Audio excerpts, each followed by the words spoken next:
আসসালামু আলাইকুম রহমতুল্লাহ। হজরত বেলাল রাদিয়াল্লাহু তাআলা আনহু এর জীবনী সম্পর্কে যা জানো আলোচনা করো। উত্তর: হজরত বেলাল রাদিয়াল্লাহু তাআলা আনহু এর জীবনী। মহানবী সাল্লাল্লাহু আলাইহি ওয়াসাল্লাম প্রতিটি সাহাবী অত্যন্ত মর্যাদার দাবিদার ছিলেন। তন্মধ্যে হজরত বেলাল রাদিয়াল্লাহু তাআলা আনহু অন্যতম। নিম্নে তার সংক্ষিপ্ত জীবনী উল্লেখ করা হলো। নাম ও পরিচয়: তার নাম বেলাল, উপনাম আবু আবদুল্লাহ, পিতার নাম রাবাহ, মাতার নাম হামাসা। তিনি ছিলেন হাবশী বংশোদ্ভূত একজন ক্রীতদাস। তার মনিব ছিল উমাইয়া ইবনে খালফ। জন্মগ্রহণ: তিনি মহানবী সাল্লাল্লাহু আলাইহি ওয়াসাল্লাম এর নবুয়ত লাভের 17 বছর পূর্বে মক্কা নগরীতে জন্মগ্রহণ করেন। তার গায়ের রং ছিল কালো। ইসলাম গ্রহণ: হযরত আবু বকর সিদ্দিক রাদিয়াল্লাহু তাআলা আনহু এর হাতে ইসলামের প্রথম যুগেই তিনি মুসলমান হন। ইসলামের বিপ্লবী কালেমা গ্রহণ করার পর যে 7 জন ব্যক্তি প্রকাশ্যে ইসলাম গ্রহণের ঘোষণা দিয়েছিলেন, হযরত বেলাল রাদিয়াল্লাহু তাআলা আনহু ছিলেন তাদের অন্যতম।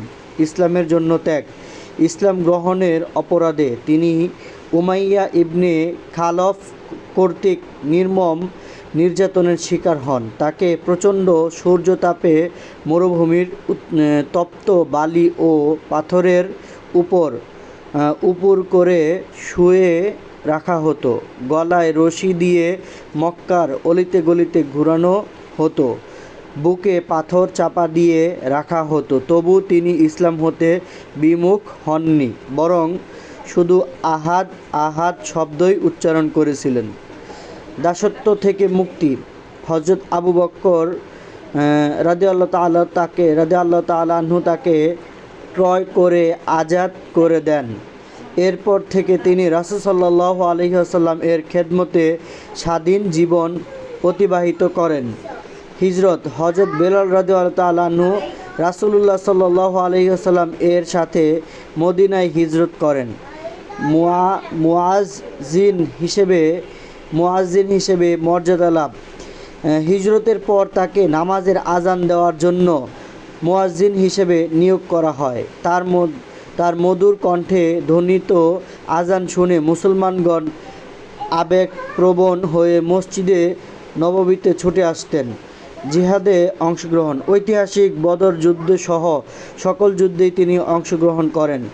ইসলামের প্রধান শত্রু তার উপর নির্মম নির্যাতনকারী এক সময়কার তার মনিব উমাইয়া ইবনে খালফকে বদর যুদ্ধে তিনি নিজ হাতে হত্যা করেন। হযরত উমর রাদিয়াল্লাহু তাআলা আনহু এর যুগে তিনি সিরিয়া অভিযানে অংশগ্রহণ করেন। হাদিস বর্ণনা: হযরত বেলাল রাদিয়াল্লাহু তাআলা আনহু সর্বমোট 44টি হাদিস বর্ণনা করেন। বিভিন্ন সহিহ গ্রন্থে এগুলো স্থান পেয়েছে। তার থেকে অনেক সাহাবী ও তাবেঈ হাদিস বর্ণনা করেছেন। ফজিলত: ব্যহত কালো রঙের অধিকারী হলেও হযরত বেলাল রাদিয়াল্লাহু তাআলা আনহু ছিলেন পৃথিবীর সর্বাপেক্ষা সুন্দর ও চরিত্রবান মানুষদের একজন।